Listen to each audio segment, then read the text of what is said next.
In downtown Cebu, Sun Lee grew up in his family's tiny sari-sari store, watching his parents work from dawn to dusk. He dreamed of a life beyond poverty, not for riches, but for peace of mind. His father would remind him, "Poverty is just one chapter, son, it's not our whole story." That lesson became Sun Lee's first stone, hope that his circumstances could change. From a young age, he helped run the store, learning the value of every peso and the dignity of hard work. Instead of bitterness, hardship made him observant and wise. He saw the store as both a cage and a classroom, teaching him resilience and the power of small beginnings. Sun Lee's dream wasn't fantasy, it was a plan, built on the foundation of hope and grit. He was ready to build his future one stone at a time.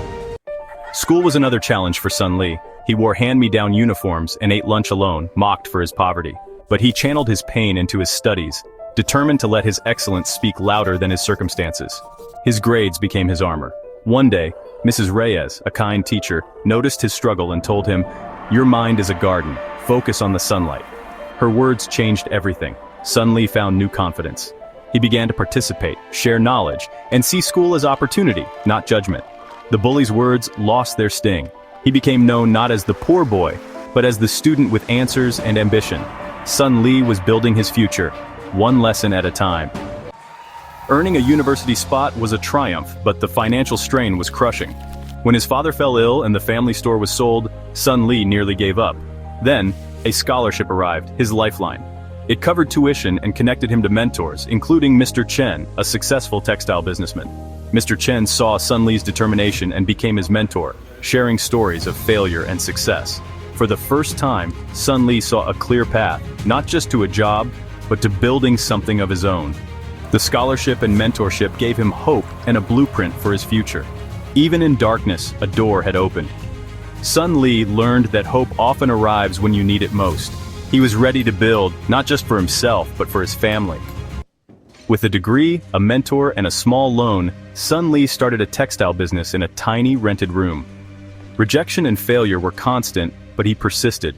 His breakthrough came when he found a rare fabric for a desperate designer, earning her gratitude and referrals. That single order built his reputation for tenacity and reliability. The business grew. He hired employees, moved to a warehouse, and never forgot the lessons of the sari-sari store. Sun Lee treated employees like family and clients like partners. Within a decade, he owned a thriving textile company and lifted his family out of poverty. But success wasn't enough. He felt called to help others still struggling. He knew his story wasn't complete. Sun Lee was ready to build a bridge for others. For Sun Lee, success was a platform to lift others. Remembering the kindness of Mrs. Reyes and Mr. Chen, he founded the Rising Minds Foundation. The foundation provided scholarships, mentorship, and support to poor but promising students. It was more than money. It was a community of hope and opportunity. Sun Lee met with scholars, sharing his story and blueprint for success. The foundation changed thousands of lives. Doctors, engineers, teachers, entrepreneurs, all giving back to their communities.